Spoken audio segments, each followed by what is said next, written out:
Happy Easter to everyone. And our Easter celebrations have had a fairly heavy round of prayer and liturgy. And in that liturgy we have seen many symbols. We have the candle, Easter candle, we have water, we had fire, we had oil, and all these things are important. This is Mission Alive. I'm Roger from the MSC Mission Office. All these symbols and our liturgy have come out of a long history and the interaction of the church with many different cultures at different times and places. Even the date of Easter is set around the Mediterranean climate and the Mediterranean year.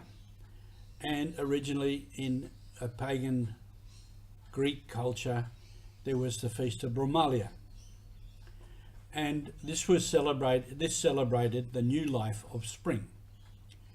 So it was warmer, the days were longer, the new life of nature, planting of crops, or the budding of crops. So it was all about new life. So it was obvious for the church to put the feast of Easter with the resurrection and the light and the water at this time. And so that feast became our Easter feast and our Easter time. And so you have many things like that. Now the fire and the light came out of pagan Germanic culture, where they had a feast with fire and light. And the church took that and literally baptized it and made it a ritual for us, for the church. And so this goes on throughout history, and as the church interacts with many different cultures.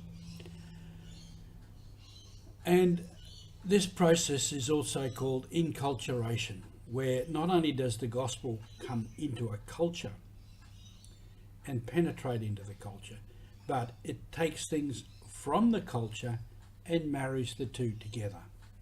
And so we get a richer understanding of Christianity. It's like the names or the images we give to Christ, to Jesus. In Jewish culture, he was the Messiah. Now when you went to Greek culture, they knew nothing about any Messiah, but they had the light. People are always looking for light, for understanding. They had the word was important, so the logos, the word, became important. And so on through history. In different cultures, Christ took on a different face.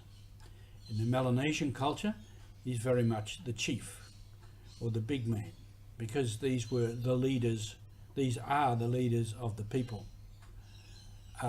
And so we get this adaptation throughout history. And this is part of what mission is, in bringing the gospel, in proclaiming the good news to different people. We meet with different cultures and we interact with that culture. And as the people themselves take on the word of God, take on the church, they bring with them their culture. And so they too, in their own lives, individual lives and community lives, they marry the two together. And this has been a process throughout history, which has given us the richness of the Easter celebrations. The readings, the long readings coming from the Hebrew scriptures, our own Christian scriptures, the stories that the Christian communities repeated, and they come out this week. The women at the tomb, Peter on the steps of the temple curing a man. All of these are part of our tradition, part of our story. Sometimes this does not fit very well with different places and different cultures. For instance, this feast of Brumalia, the spring, the new life in the Mediterranean world, well, at the moment we're heading into winter. It's going to be colder and darker. Maybe better if we shifted Easter to September, when we're coming into spring. And in some countries, with tropical countries, parts of Africa and the Pacific, Papua New Guinea, as wet and dry season. You don't have the same seasons. And often in Papua New Guinea, when you're having Easter, it's middle of wet season. And almost invariably your Easter fire gets washed out because you also have the full moon. And Easter is determined, the time of Easter is determined by the fourth full moon after Christmas, and then you shift it to the nearest Sunday. So invariably you have a full moon, and in the tropics, in the wet season, when there's a full moon, almost invariably you have rain. These are all part of who we are as church. This is all part of how we preach the good news. We evangelise people, and this is mission. And it is very much still alive in our world today. Thank you.